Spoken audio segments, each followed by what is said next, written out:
বিশ্ব জগৎ খুঁজলে যার জোড়া পাবে না, বিশ্ব জগৎ ঘুরলে যার জোড়া পাবে না, আমার নবীর মতো আর নবী হবে না, আমার নবীর মতো আর নবী হবে না। বিশ্ব জগৎ ঘুরলে যার জোড়া পাবে না, সারা জগৎ ঘুরলে যার জোড়া পাবে না, আমার নবীর মতো আর নবী হবে না, আমার নবীর মতো আর নবী হবে না। কে যার প্রেমেতে পাগল দেখো, যার প্রেমেতে পাগল দেখো সারা জামানা, যার প্রেমেতে পাগল দেখো সারা জামানা, আমার নবীর মতো কেউ নবী হবে না, আমার নবীর মতো কেউ নবী হবে না। কোথায় গেলে পাবো মোরা এমন এক দয়ার নবী, কোথায় গেলে পাবো মোরা এমন এক দয়ার নবী, জিনার হাতে রোজ হাসরের জান্নাতের চাবি কাঠে, জিনার হাতে রোজ হাসরের জান্নাতের চাবি কাঠে। ও গো সেই নবীজি ধরাই এসে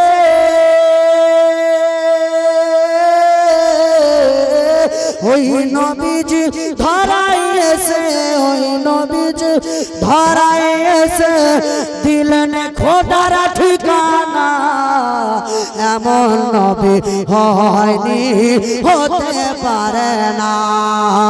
বিশ্ব জগৎ ঘুরলে যার জোড়া পাবে না, বিশ্ব জগৎ ঘুরলে যার জোড়া পাবে না, আমার নবীর মতো কেউ নবী হবে না, আমার মতো আর নবীর মতো কেউ নবী হবে না, আমার নবীর মতো কেউ হতে পারে না।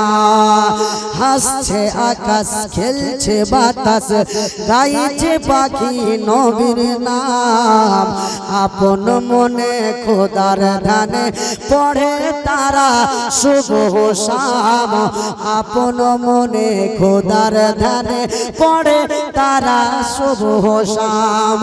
হায় গো সেই নবীজির প্রেমে তোমরা, হায় গো সেই নবীজির প্রেমে পড়ে চলো সোনার মদিনা, এমন নবী কেউ তো হতে পারে না। হে বিশ্ব জগৎ ঘুরলে যার জোড়া পাবে না, আমার নবীর মতো কেউ নবী হবে না। এ আমার বেরাদার মুসলমান বাবা জীবন ভাইরা গো, আমার আল্লাহ পাক নবীকে কত ভালোবাসেন শুনে যান কথাটা মহব্বতের সহিত। আল্লাহর নবী হযরত আদম আলাইহিস সালাম আমার আল্লাহকে দেখবো বলেছিলেন, আমার আল্লাহ বলেন ইম্পসিবল, দেখতে পারবে না, দেখতে পারবে না।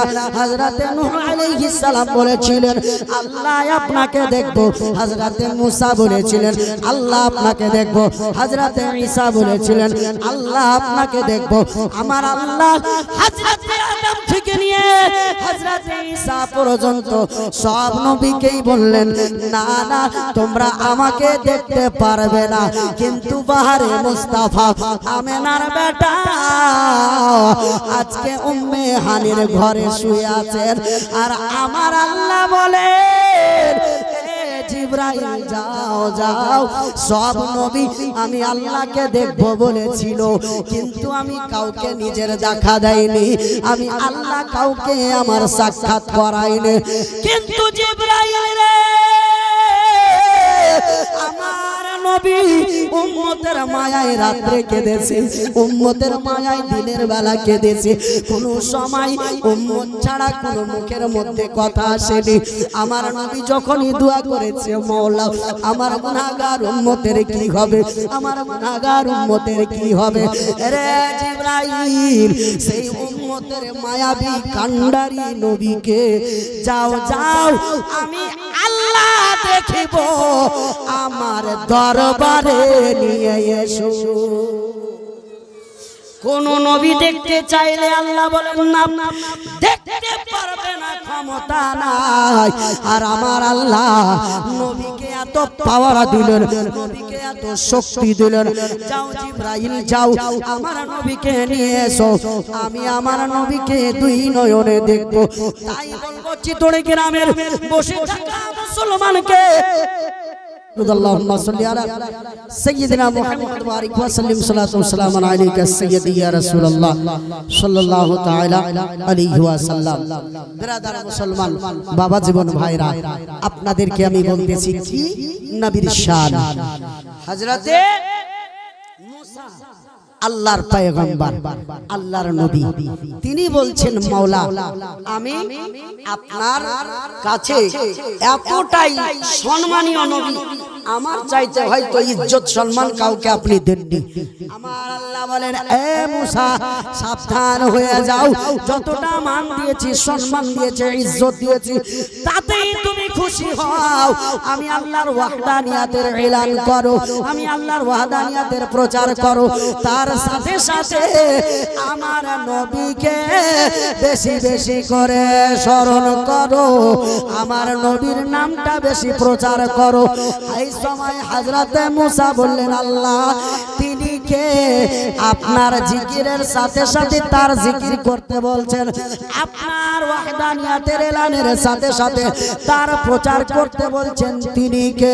আমার আল্লাহ বললেন মুসা রে, সেই নবীকে যদি না তৈরি করতাম, আমি আল্লাহ আসমান তৈরি করতাম না, জমিন তৈরি করতাম না, পাহাড় তৈরি করতাম না, চন্দ্র সূর্য তৈরি করতাম না, জান্নাত তৈরি করতাম না, জাহান্নাম তৈরি করতাম না। জিবরাইল সেই নবী না হলে তুমি মুসাকেও তৈরি করতাম না। সেই নবীর কথা বলি রে মুসা, হে মুসা তোমাকে আমি বলে দিলাম যেমনটা আছো তেমনই থাকো। একদিন নবী মুসা আমার আল্লাহকে প্রশ্ন করে, মাওলা কালিমুল্লাহ আর হাবিবুল্লাহর তফাৎটা কি? কালিমুল্লাহ আর হাবিবুল্লাহর তফাৎটা কি? কেন নবী মুসা ছিলেন কালিমুল্লাহ, আল্লাহর সঙ্গে হাম কালাম করনে वाला। আর প্রশ্ন করলেন মাওলা আপনার আমি কালিমুল্লাহ থেকে আর হাবিবুল্লাহ থেকে তফাৎটা কি? আমার আল্লাহ বলেন জিবরাইল এ মুসা শোনো রে, আরে কালিমুল্লাহ তো সে যে তুর পাহাড়েও যদি আমি আল্লাহর একটু নূরের তাজাল্লি দেখতে যাই, তাহলে আমি আল্লাহ বলি মুসা রে তোর পাহাড়ে চড়ার আগে জুতাটা খুলে তোর পাহাড়ে চড়ো।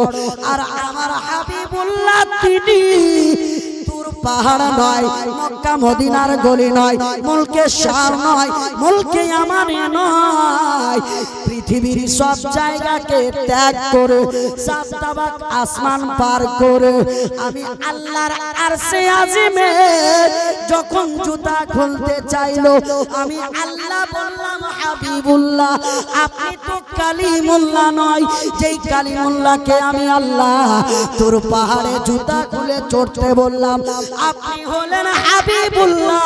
জুতা পায়ে দিয়ে জুতা পরে আপনি আমার আরশে আজিমে চলে আসেন, আপনার ওই জুতার ধুলি দিয়ে আমি আল্লাহ নিজের আরশকে ধন্য করব। यही तो है शाने मुस्तफा। नबी मूसा पृथ्वीर मुखे तुर पहाड़े उठलो, জুতা খুলতে হলো, আর হাবিবুল্লাহ তিনি সাত তাবাক আসমান পার করে আল্লাহর আরশে আজিমে যাচ্ছেন। আল্লাহ বলছেন হে নবী আপনাকে জুতা খুলতে হবে না, জুতা খুলতে হবে না, আপনি জুতা পরেই আমি আল্লাহর আরশে আজিমে আসেন, আপনার জুতার ধুলো দিয়ে আমি আল্লাহ নিজের আরশে আজিমের শান মান মর্যাদা বাড়াবো, আপনার জুতোর ধুলো দিয়ে আমি আল্লাহর আরশে আজিমকে ধন্য করব। জোরে বলেন সুবহানাল্লাহ। পাক্কা সাচ্চা মুসলমান নবীর প্রেম যদি অন্তরে থাকে, আমার পাঁচজন বাপজির কাছ থেকে 200 টাকা করে টাকা আছেন কেউ? পাঁচজন ব্যক্তি মাত্র 200 টাকা করে টাকা মুফতি আফজালকে দিয়েন, মুফতি জাহাঙ্গীর সাহেব কিবলাকে দিয়েন, কিন্তু আমাকে মাত্র পাঁচজন ব্যক্তি 200 টাকা করে টাকা নবীর মহব্বতে এই পবিত্র রাজাবুল মুরাজ্জাব মাসে আল্লাহ রাব্বুল আলামিন বলেছেন এই রজব মাসটি হলো আমি আল্লাহর মাস, ইন্না রজাবা শাহরুল্লাহ। নবী বলছেন রজব মাসটি আমার আল্লাহর মাস। জোরে বলেন সুবহানাল্লাহ। আমি নবী দিওয়ানা যাব সোনার মদিনা, আমরা নবীর দিওয়ানা যাব সোনার মদিনা, কে দয়া করে ও গো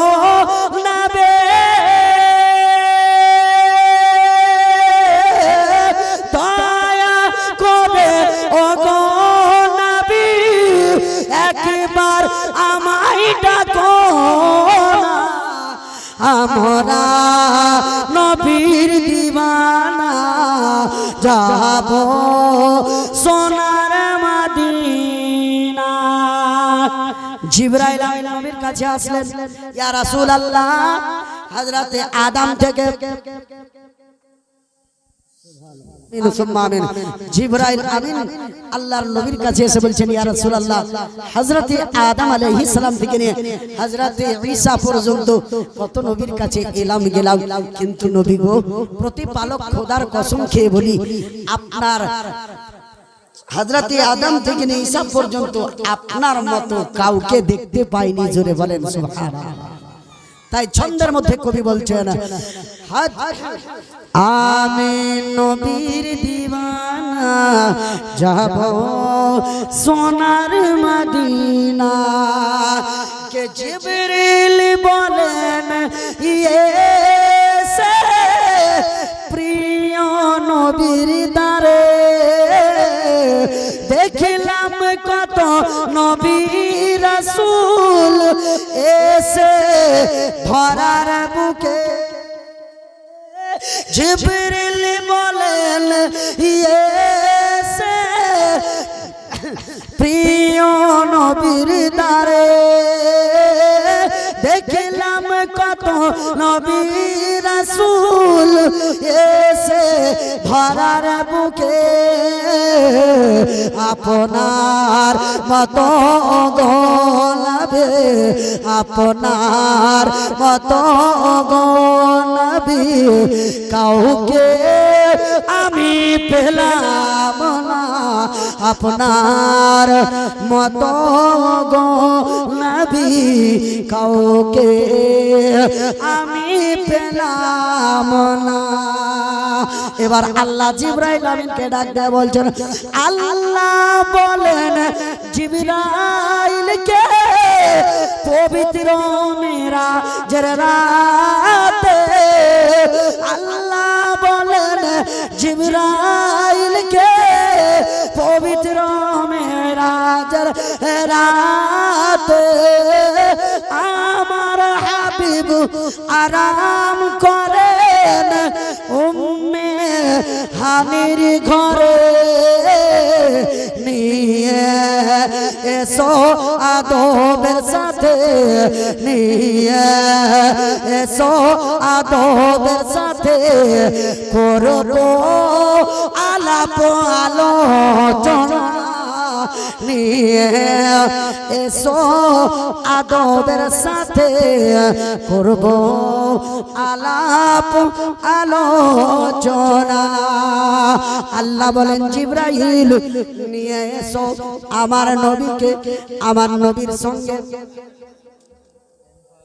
নবীর সঙ্গে একটু আলোচনা করব। ওই আলোচনাটা কি ছিল বাবা? আল্লাহর নবী সেই দিন আল্লাহর কাছ থেকে বিশ্ব জগৎকে চেয়ে নেননি।